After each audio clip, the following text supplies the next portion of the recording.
Morning sir. Good morning.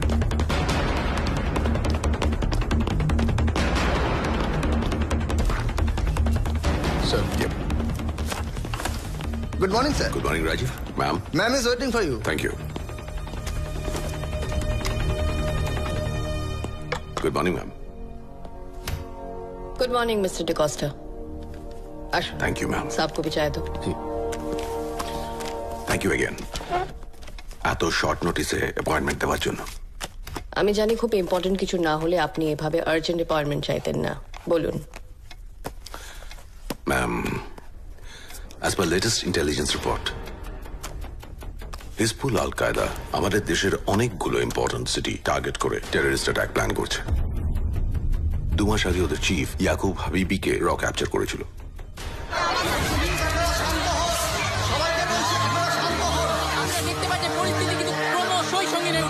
একই সঙ্গে জনতার ধৈর্যের বাঁধ ভাঙছে। আপনাদের আগেই জানিয়েছি, গোপন সূত্রে খবর পেয়ে পুলিশ আজ সকালে বিমানবন্দর সংলগ্ন একটি বাড়িতে কুখ্যাত জঙ্গি সংগঠন হিজবুল আল কায়দার নেতা ইয়াকুব হাবিবি সহ আরো বেশ কয়েকজন সন্ত্রাসবাদীকে কিন্তু নাকাবন্দি করেছিল। কোনো ক্রমে তারা সেখান থেকে পালিয়ে যায় এবং কলকাতার সম্ভ্রান্ত একটি স্কুলে এসে ঢুকে পড়ে।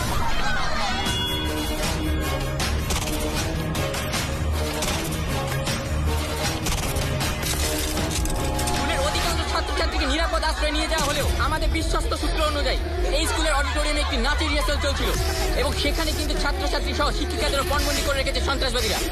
ছাত্রছাত্রীদের সুরক্ষার কথা মাথায় রেখে পুলিশ কিন্তু কোনোভাবেই এই স্কুলের কাছাকাছি যাওয়ার কোনো রকম ঝুঁকি নিতে পারছে না। সন্ত্রাসবাদী সংগঠন হিজবুল আল কায়দা এই পুরো ঘটনার দায় স্বীকার করেছে এবং এও জানিয়েছে আজ বিকেল 5টার মধ্যে যদি তাদের দেশ ছেড়ে নিরাপদে বেরোনোর সব রকম ব্যবস্থা না করা হয় তাহলে কিন্তু তারা ভেতরে আটক সবার জীবন সংকটে ফেলবে। প্রশ্ন একটাই, প্রশাসন কি করবে? বাচ্চাদের কথা মাথায় রেখে সন্ত্রাসবাদীদের কথা মেনে নেবে, নাকি নিরীহ বাচ্চাদের জীবন বাজি রেখে সন্ত্রাসবাদীদের বিরুদ্ধে লড়াই চালিয়ে যাবে?